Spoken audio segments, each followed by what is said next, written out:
ओम स्वस्ति पंथा मनुचरेम सूर्या चंद्रमसा विव पुनर्ददताघ्नता जानता संगमे मही। हे प्रभु, सूर्य चंद्र जेपरी निरंतर भावरे गति करी समग्र विश्वर कल्याण करुछंती, सेमिति संसार कल्याण करिवा पाई अन्य मानक प्रति भक्ति श्रद्धा ज्ञापन करिवा पाई मोते तीन जनकर संगति रे सर्वदा रखिबा को प्रेरणा दियंतु। जे सर्वदा दानशील, जे अहिंसक एवं जे ज्ञानी, ए तीन जनक संगति रे रहिले जीवन लक्ष्य पथ सुगम हबो। एतिक आशीर्वाद करंतु, एतिक प्रार्थना प्रभु। बालक मोर बोलकर आज अध्याय को समस्त श्रोता बंधु मानू, समस्त दर्शक बंधु मानू मोर श्रद्धा सम्मान भक्ति निवेदन करुछि। ए आलोचनार उद्देश्य होछि एई पिला माने बदली गले बा इस कथा को जानुथिबा शुणुथिबा लोक माने बदली गले समाज रे गोटे नूतन पीढ़ी आसीबो, जो पीढ़ी समाज रे स्वरूप को बदली देबो। बर्तमान एक निराशार समय, सबुठी ठकामी भंडामी, परमात्मा विशाल विशाल दंड पर भी लोक बर्तमान बदलवा को चेष्टा करूना। केते केते दंड आसुची, सबु दंड को जेमिति से पुणी भूली जाउची। बन्या बात्या आसुनी, प्राकृतिक विपर्य अनेक आसुची। समयक्रमे मनीष से बन्या बात्या बेले भावुची भूल करुचु, दंड पाउचु, पुणी पर किछि दिन गला परे पुणी जेमिति चोरी, जेमिति बदमाशी, जेमिति डकायती सब चलुची। आमे आशा करुचे एई माने जेतेबेले भविष्यत रे ए समाज क्षेत्र को आसीबे, कर्म क्षेत्र में प्रवेश करेंगे, आम मन में केड़े आशा अच्छी। एमाने जेतेबेले प्रशासक हेबे, एमाने जेतेबेले अध्यापक हेबे, एमाने जेतेबेले चिकित्सक हेबे, एमाने गोटे दिव्य संसार तैयारी करेंगे। एमाने रोगी को देखिले आत्मीयतार सह सेवा करेंगे, एमाने छात्र मानू निजर पुत्र कन्या भली पाठ पढ़ेबे, एमाने प्रशासक हेले निजर अंचलटा को सुंदर प्रशासन देवे। ये आशा समस्ते करवा आवश्यक। खाली तो आशा कले हेबनी, आमको पिलामानकु सेमिति तैयारी करिया पड़िबो।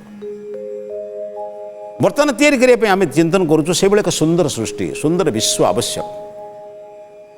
एथिपाई आमको प्रथमे परिश्रम करिया पड़िबो। वर्तमान समय आम जहाँ भोगुचु एटा फल, ये कर्म पूर्व करथिले बोधी फल भोगुचु। फलटा को देखी कर्म को लक्ष्य करंतु।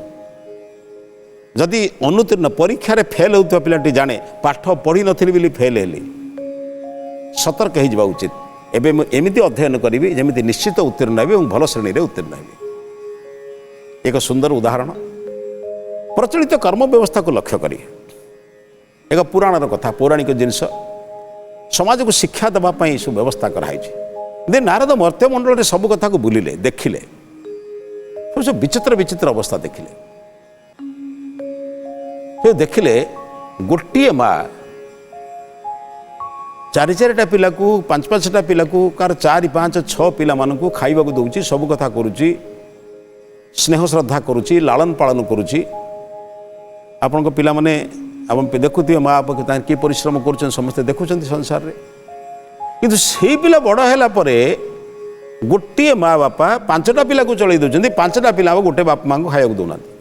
जो गुरु पाठ पढ़ेले सत्य कुह, मिथ्या कुहना, परोपकार कर, से छात्र माने बड़ है गुरु मान को सम्मान दौना। से ब्रह्मा को कहले आपण सृष्टि रे वैचित्र्य सब कौन? जे भल काम करुची, जो माने परिश्रम करी तैयारी कर जीवन आज कौन? जो माने अन्याय कर अत्याचार कर जीवन कौन? कौन आपण सृष्टि रे वैचित्र्य एमती कहीं? आप सृष्टि रे विचित्र जोटा न्याय व्यवस्था जोटा हवा कथा ता नहीं विचित्र कथा सब होची। आ विशेषतः यही समय बेसी चली। अनेक लोक ये कहते कलिजुगर चलुची, एटा कलिजुगर प्रभाव। ब्रह्मा से कथा कहबेनि, कारण ब्रह्मा जानते ना ये सृष्टि रे केते कलिजुग गलानी। सृष्टिर बयस बर्तमान 196,53,121 वर्ष।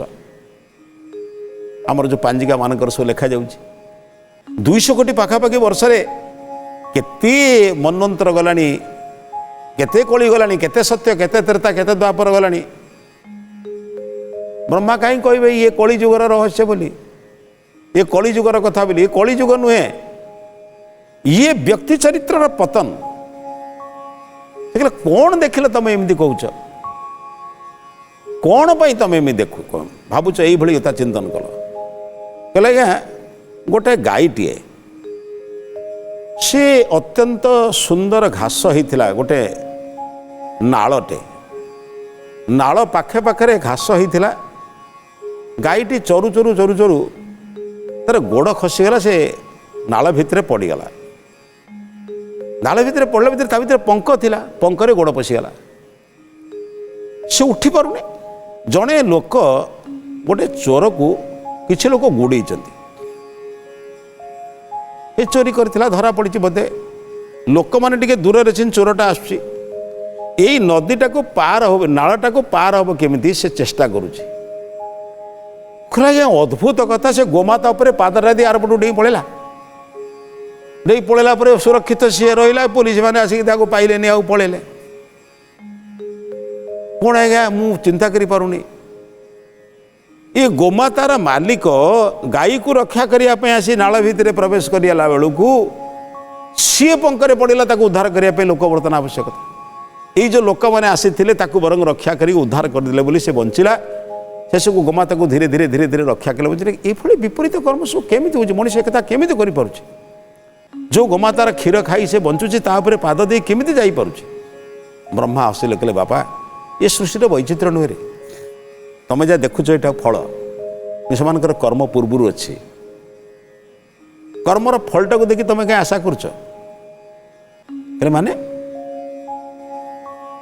कहले यही जो कर्म तुम देखुच यार पूर्व को लक्ष्य कर ये पूर्व को लक्ष्य कले तुम जापर कर्मर फलटा कौन तुम्हें जापर मु तुमको जन दूची एक कथा नारद को ब्रह्मा कौन उत्तर देले से नारद तुम्हें सृष्टिर रहस्य को बुझीना हजार हजार वर्ष जाइला पर भी मनुष्य कर्मर फल भोग करने को बाध्य आमे अनेक समय भावुचु जथा धेनु सहस्रेशु वत्सा बिंदती मातरम गोटे पटेरे 100 गाई बांधि दियो गोटे पटेरे 100 बाछुरी बांधि दियो ये हजार कथा लिखाई सहस्र उदाहरण छल कहूँ 100टा गाई गोटे पटरे बांध दियो 100टा बाछुरी गोटे पटरे बांध दियो गोटे बाछुरी की फिटे देले से खोजी खोजी ता माँ पाखे पहुँचब ना नहीं कहले सेमती तथा कर्मफल कर्तारंग अनुगछति कर्मफल कर्ता को सेमती प्राप्त हम यही जो चित्र तुम सब देखुच ता भितर नारद कही सारे कहला गोटे सर्प को मुझे कहली तुम नीरव था तुम कहीं लोक मारिक रास्ता कड़े पकई लोक दंशन करुच मुझे जापारूनी लोक कहीं विषयुक्त करके मारिदौच से मो कथा मानिक स्थिर रहा किंतु लोके ताको पिटिकी दरमारा कर रखी से आहरी सबुठ जंत्रणा है पिंपुड़ी गुड़ाक लगी शरीर को खाऊँ कहीं एपरी कष्ट आप प्राणी मान दौरान आप कौन जे आप लाभ मिलूँ मु ब्रह्मा मोर मनुष्य तैयारी करने काम पालन करने दायित्व सी कथा पालन कर सारापर कर्मफल जमी व्यवस्था तार व्यवस्था कर ना नहीं ना कर्म जन कर फल विपरीत हो कहले कौन कहले जो सर्प को तुम देखुच सी पूर्व जुगे धीवर थिला गोटे धीवर झाल पकई अनेक माछ मान मारुला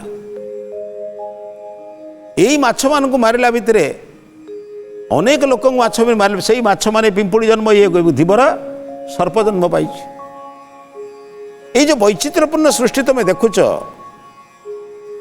ये सृष्टि से पुत्र कन्या माने तांकर पितामाता को भक्ति करूना पुत्र कन्या माने वृद्धाश्रम छाड़ा स्वाभाविक कहले महाराज आपण एमान को भल बुद्धि टे कहीं दौना कहले बापा मु कौन भावुच बुद्धि देनी प्रत्येक लोक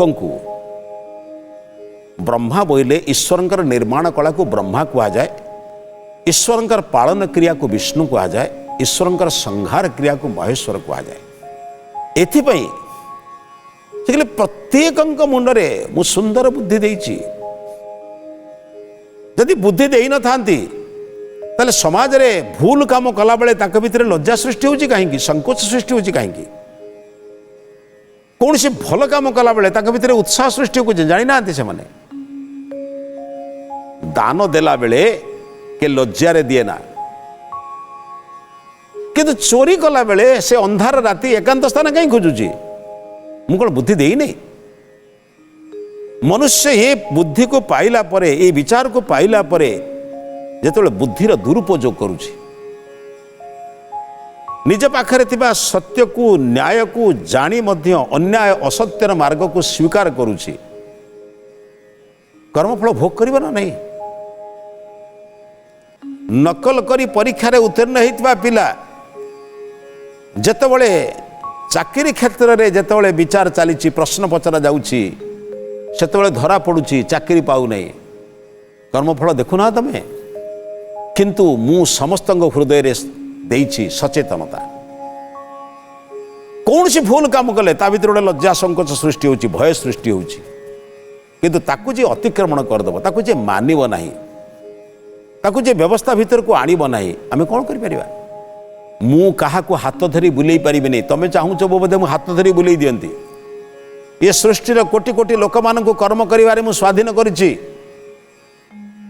ନାରଦ କହିଲେ କର୍ମ କରିବାର ସ୍ୱାଧୀନ ମାନେ ନା ସେମାନଙ୍କୁ ମୁଁ କର୍ମେନ୍ଦ୍ରିୟ, ଜ୍ଞାନେନ୍ଦ୍ରିୟ, ବୁଦ୍ଧି, ବିଚାର, ମନ ସବୁ କିଛି ଦେଇ କହିଛି ତମେ କର୍ମ କରିବାରେ ସ୍ୱାଧୀନ।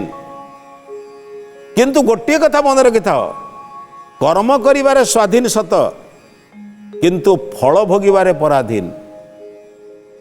ତମେ ଯେଉଁ କର୍ମ କରିବ ତାର କିପରି ଫଳ ମିଳିବ ସେ କଥା ଈଶ୍ୱରଙ୍କର ବ୍ୟବସ୍ଥାରେ ମିଳିବ, ତମ ବ୍ୟବସ୍ଥାରେ ମିଳିବନି, କିନ୍ତୁ କର୍ମ କରିବାରେ ସ୍ୱାଧୀନ। ନାରଦ କହିଲେ ଏପରି କେମିତି ସମ୍ଭବ?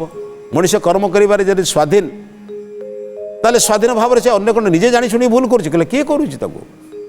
ନା ପ୍ରବୃତ୍ତି, ନା ପ୍ରବୃତ୍ତି କେମିତି? ମାନେ ପରୀକ୍ଷା ହଲରେ ଲେଖୁଥିବା ଛାତ୍ର, ସମସ୍ତ ଛାତ୍ର ଲେଖିବାରେ ସ୍ୱାଧୀନ, ସମସ୍ତଙ୍କୁ ସମାନ ଖାତା ଦିଆଯାଏ, ସମାନ ପ୍ରଶ୍ନ ଦିଆଯାଏ, ସମାନ ସମୟ ଦିଆଯାଏ ଏବଂ ସମାନ ଅବସର ଦିଆଯାଏ ଲେଖିବା ପାଇଁ, କିନ୍ତୁ ସମସ୍ତେ ସମାନ ଲେଖନ୍ତି ନାହିଁ। ସେଠି ନିରୀକ୍ଷକ ଜଣେ ନିରୀକ୍ଷଣ କରୁଥିଲେ ମଧ୍ୟ, ନିରୀକ୍ଷଣ କରୁଛି ପିଲାମାନେ କେହି ଶୃଙ୍ଖଳା ଭଙ୍ଗ କରୁଛି କି, କିନ୍ତୁ ନିରୀକ୍ଷଣ ଦେଖୁଥିଲେ ବି ଭୁଲ ସେ କହେ ନା, କାହିଁକି ନା ତାର କାମ ହେଲା ନିରୀକ୍ଷଣ କରିବା, କର୍ମଫଳ ଦେବା ଦାୟିତ୍ୱ ତାର ନୁହେଁ। ଠିକ ସେମିତି ପରମାତ୍ମା ନିରୀକ୍ଷଣ କରୁଛନ୍ତି କିଏ କ'ଣ କରୁଛି, କର୍ମଫଳ ଜୀବନର ଅନ୍ତିମ ମୁହୂର୍ତ୍ତରେ ଦେବେ। ସ୍ୱାଧୀନ ଭାବରେ କର୍ମ କରିବାରେ ସ୍ୱାଧୀନ ହେଇଥିବା ଦୃଷ୍ଟିରୁ ମୁଁ କାହାକୁ ପରାଧୀନ କରି ଜନ୍ମ ଦେଇନି। ଜନ୍ମ ଦେବା ବେଳେ ପିତାମାତାଙ୍କ ପାଖରେ ଦେଇଛି ଆଦର ସତ୍କାର ଏବଂ କହିଛି ପିତାମାତା ମାନେ ଶିଖେଇବେ। ସ୍ୱୟଂ ପିତାମାତା ଖରାପ ହେଲେ ବି କୌଣସି ପୁତ୍ର କନ୍ୟାକୁ ଖରାପ କରନ୍ତିନି। ଆପଣଙ୍କ ଭିତରେ ଯଦି କିଛି ଦୁର୍ଗୁଣ ଥାଏ ଆପଣ ପିଲାମାନଙ୍କୁ ଆପଣ ଦିଅନ୍ତି, କେବେ ଦିଅନ୍ତି? ଏବେ ବି ଅନୁରୋଧ କରୁଛି, ଯଦି କୌଣସି ପିତାମାତାଙ୍କ ପାଖରେ କୌଣସି ଦୁର୍ଗୁଣ ଥାଏ ତାହେଲେ ପୁତ୍ରକନ୍ୟା ମାନଙ୍କର ଆଢୁଆଳରେ କରନ୍ତୁ। ବହୁତ ଲୋକଙ୍କର ଧୂମ୍ରପାନ ଅଛି। ମୋର ଜଣେ ବନ୍ଧୁ କହିଲେ ମୁଁ ଧୂମ୍ରପାନ ଛାଡ଼ି ପାରୁନି। ମୁଁ କହିଲି ଆଜ୍ଞା କେବେ ନିଜର ପିଲାମାନଙ୍କ ଆଗରେ ଖାଆନ୍ତୁନି। ଇଏ ସମାଜରେ ମୁଁ ଯାହାକୁ ଜନ୍ମ ଦେଲା ପରେ ପିତାମାତାଙ୍କୁ ଦେଇଛି, ପିତାମାତାଙ୍କୁ କହିଛି ତମେ ତୋର ପୁତ୍ରକନ୍ୟା ମାନଙ୍କୁ ସଦାଚାର ଶିଖାଅ। ସବୁ ପଦାର୍ଥ ଦେଇଛି, ପ୍ରୟୋଗ କରିବା ପାଇଁ ବେଦ ଭଳିଆ ଶାସ୍ତ୍ର ଦେଇଛି, ଆଉ କ'ଣ କରିଥାନ୍ତି? ବେଦ କହିଛି ଜ୍ଞାନ ପ୍ରଦାନ କରିଛି, ବସ୍ତୁ ପ୍ରଦାନ କରିଛି, ଦବା ପାଇଁ ପିତାମାତା ଆଚାର୍ଯ୍ୟ ଏମାନଙ୍କୁ ବ୍ୟବସ୍ଥା କରିଛି। ଏ ସବୁ ବ୍ୟବସ୍ଥା ପରେ ଯଦି ମନୁଷ୍ୟ ନ ବଦଳିବ, କୁହ ନାରଦ ମୁଁ କ'ଣ କରିବି? ନାରଦ କହିଲେ ହେ ପ୍ରଜାପିତା ବ୍ରହ୍ମା, ମୁଁ ଆପଣଙ୍କୁ ଅନୁରୋଧ କରୁଛି, ଗୋଟିଏ କଥା ଅନୁରୋଧ କରୁଛି, ମନୁଷ୍ୟ ଭିତରେ ସଦାଚାର, ମନୁଷ୍ୟ ଭିତରେ ସତ୍ ବିଚାର ଟିକେ ଦିଅନ୍ତୁ। ପ୍ରାଣୀମାନଙ୍କ ପ୍ରତି ଦୟା, ଅନ୍ୟମାନଙ୍କ ପ୍ରତି ସମ୍ବେଦନଶୀଳତା। କହିଲେ ଏକଥା କ'ଣ ମୁଁ ଶିଖେଇନି ତାଙ୍କୁ? ବେଦର ପ୍ରତି ମନ୍ତ୍ରରେ, ଶାସ୍ତ୍ରର ପ୍ରତି ପୃଷ୍ଠାରେ, ଗୁରୁଜନ ମାନଙ୍କର ପ୍ରତ୍ୟେକ ମାତ୍ର ପାଠ ପଢ଼ିବାରେ କେହି କେବେ ସ୍ୱୟଂ ଚୋରି କରୁଥିଲେ ବି ନିଜର ପୁତ୍ରକନ୍ୟା ମାନଙ୍କୁ କେବେ କୁହେନି ଚୋରି କରିବା ପୁଣ୍ୟ ବୋଲି। ମୁଁ କ'ଣ କେବେ ସେଥିରୁ ବଞ୍ଚିତ କରିଛି? ଜନ୍ମ ସୃଷ୍ଟିକୁ ପ୍ରଥମରୁ ମୁଁ ବେଦ ଦେଇଛି। କାହିଁକି ନା ଲୋକେ ବେଦ ପଢ଼ିବା ଦ୍ୱାରା ଜ୍ଞାନ ଯୁକ୍ତ ହେବେ, ଅଜ୍ଞାନ କର୍ମରୁ ବିରତ ହୋଇ ଜ୍ଞାନପୂର୍ଣ୍ଣ କର୍ମ କରିବେ। ସୃଷ୍ଟି ପଦାର୍ଥ ସବୁ କିଛି ଦେଇଛି, ସେମାନେ କ'ଣ ଦେଖୁନାହାନ୍ତି? ସୂର୍ଯ୍ୟ ଯେମିତି ପ୍ରତ୍ୟେକ ଦିନ ଆଲୋକ ଦେଉଛି, ଚନ୍ଦ୍ର ଯେମିତି ଶୀତଳ କିରଣ ଦେଉଛି, ଅଗ୍ନି ଯେମିତି ଉପରକୁ ଉଠୁଛି ଉତ୍ତାପ ପ୍ରଦାନ କରୁଛି, ଜଳ ଯେମିତି ତଳକୁ ଯାଉଛି ଶୀତଳତା ପ୍ରଦାନ କରୁଛି, ସେମାନେ ତାଙ୍କ ଧର୍ମ ତ ଛାଡ଼ି ନାହାନ୍ତି। ଯଦି ଅଗ୍ନି ଉତ୍ତାପ ଧର୍ମ ଛାଡ଼ିଦେବ, ଜଳ ଯଦି ଶୀତଳତା ଗୁଣ ଛାଡ଼ିଦେବ, ମନୁଷ୍ୟ ବଞ୍ଚିପାରିବ ତ? पृथ्वी जदि रसदान बंद करदेव शस्य उत्पादन हम तो कहीं जड़ पदार्थ माने तो तांकर जो गुण कर्म स्वभाव को नष्ट करी नाहंती। मनुष्य पाखरे स्वाधीनता अच्छी बोली स्वतंत्रता अच्छी बोली स्वतंत्र गुण को आश्रय करी से स्वेच्छाचारी होउछि सबु थाई कहूछि मोर किछि नाही सबु प्रकार संपन्न थाई मध्य ईश्वर को धन्यवाद दौने निजे जो मान द्वारा समर्थ है तांको समर्थ करने यत्न करुने मनुष्य कष्ट भोग न किए कष्ट भोग पूर्वर व्यवस्था को मानिबा को प्रस्तुत नुहे। मु प्रत्येक व्यक्ति को कही गृह परिवार को नूतन अतिथि आसिले तमे गृह त्याग कर तुम्हें गृह त्याग कले समाज काम कर समाज रे वर्तमान उत्तम ज्ञान प्रचार करने प्रचारक कहांती जो माने वानप्रस्थी माने करुथिले वर्तमान केही घर बाहरिया को प्रस्तुत नुहंती। जावती जीवन गृहस्थ जीवन यापन कले गृह मध्य रहिले गृहर संस्कार रहिबा स्वाभाविक संपत्ति बाड़ी प्रति लोभ रहिबा स्वाभाविक। तेणु मु कही वानप्रस्थ अवस्था तृतीय आश्रमर वानप्रस्थ दायित्व नहीं से समाजर उपकार करंतु ग्रामर सीमारे से कुटीर करी प्रत्येक व्यक्ति मान को सुंदर सुंदर उपदेश दियंतु बारंबार बारंबार उपदेश शुणा भितर भोग विलास प्रति मन दौथिबा व्यक्ति मानकर चरित्र बदली जाई पारता। शिक्षक ठीक भाव में काम कला नहीं उपदेशक उपदेश ठीक देला नहीं व्यवसायी व्यवसायी ठीक रे काम करिबो नहीं केमिति समाज चलिबो। तमे कहूछ मु केवल निर्माण करदेली बोली सृष्टि भूल करदेली मु निर्माण कर सारा पर जो नियम कही ए नियम को उल्लंघन कले कष्ट पाइबा एक कौन मुझे लिखिनी जानी कही नहीं कथा लोक मान मु प्रत्येक लोक कही सत्यर आदर कर पुण्य हम असत्यर आदर कर पाप हम। पुराण मानक लिखाई अष्टादश पुराणेषु व्यासस्य वचनम द्वयम 18 पुराण भितर गोटे कथा मु दीटा कथा लिखिली परोपकाराय पुण्याय पापाय परपीडनम।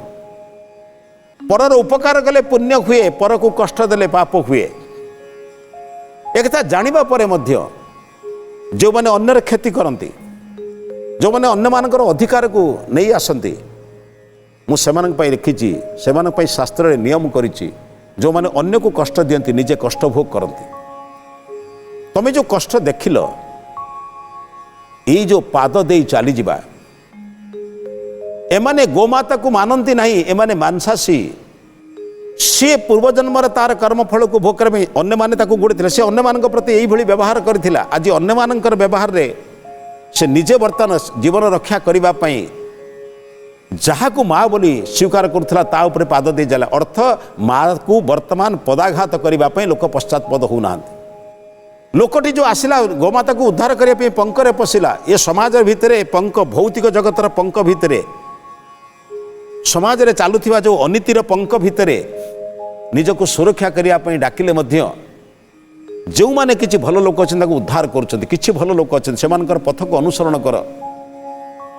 समाज रे जो माने भूल काम करुछन्ति सेमाने जेडे बड़ लोक हेले भी तांको समर्थन करना जदि न्याय करुछन्ति धर्म करुछन्ति जोडे छोटा लोकटे करुछि गोटे दिव्यांग लोक करुछि तार पछरे तुमे ठिया हुओ तमे तो समग्र विश्व ब्रह्मांड बुलुछ। जो माने सदाचारी अछन्ति सेही सदाचारी लोक मान को उत्साहित कर सेमानक भितर शक्ति सामर्थ्य दियो सेमाने वर्तमान अन्याय रे विरोध करंतु नीतिर समर्थन करंतु भल लोक मान को तैयारी करंतु सेमानकर गोटे सुंदर संगठन करंतु भल लोक माने जो दिन एकाठी हो जिवे सेतबेले ये संसार रे अन्याय चलिबो नाही। आज भल लोक माने नीरव होइचंती आ तमे तो जानिछ समाज रे अन्याय करुथिबा व्यक्ति ठारू अन्याय को सौथिबा व्यक्ति महान भयंकर। सेथिपई मु ये सृष्टिर मते जो दायी करुछ मु दायी नुहे मोर काम होचे निर्माण करिबा। जने कमार शाल रे तैयारी करिथिबा गोटे अस्त्र से काठ काटिबारे प्रयोग करा जाए जदि मनुष्य क्रोधवशत निजर गुरुजन मान प्रति एक कथा प्रयोग करिबो ए कोन जंत्र तैयारी करिबार दोष। मु ये सृष्टि को निर्माण करिथिली कोन पई ना अमृतर आस्वादन पाई समस्ते अमृतर आस्वादन करेंगे सृष्टि भितर रे समस्ते सूर्य चंद्र ग्रह नक्षत्र को उपयोग करेंगे एवं तांकर लक्ष्यपथ मोक्ष मुक्ति निर्वाण प्राप्त हेबे। केमिति पाइबे यदि शरीर द्वारा जदि कर्म भल न करेंगे मोक्ष मुक्ति निर्वाण केमिति पाइबे। प्रत्येक व्यक्ति को जन्म बेले मुझे कही बाबूरे तुम लक्ष्य होची मातृगर्भरे रही जो कथा चिंतन कर से कथा चिंतन कर। मातृगर्भरे चिंतन करुल प्रभु मते मुक्त कर दियो मु तमरी काम करी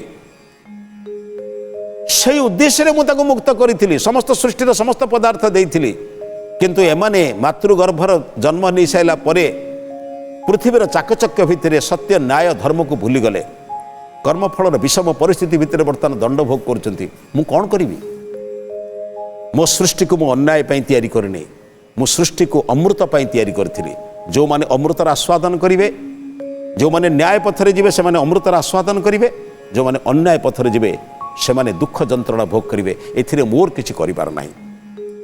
देवर्षि नारद निजर कथा को बुझी पारले कहले हे प्रजापति ब्रह्मा मु आपन को अनुरोध करुछि आपन को सृष्टि दे से अमृतर संधान पाई किछि लोक माने चेष्टा करंतु मु मध्ये चेष्टा करुछि सत्य आधार लोक माने गुडिक जेमिति एकत्रित हेई असत्यर दूर करने पे प्रयत्न करंतु जहा द्वारा सत्यर प्रचार हब असत्यर विनाश हब। ए विचार सहित आज अध्याय को ये समाप्त करुछि।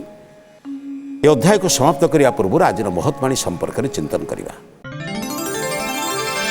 कर्म करिबारे आमे स्वाधीन मात्र फल भोगिबारे पराधीन। कर्म सुंदर करंतु ईश्वर निश्चित सुंदर फल देवे। ए विचार सहित आज अध्याय को समाप्त करुछि। समस्त नमस्ते।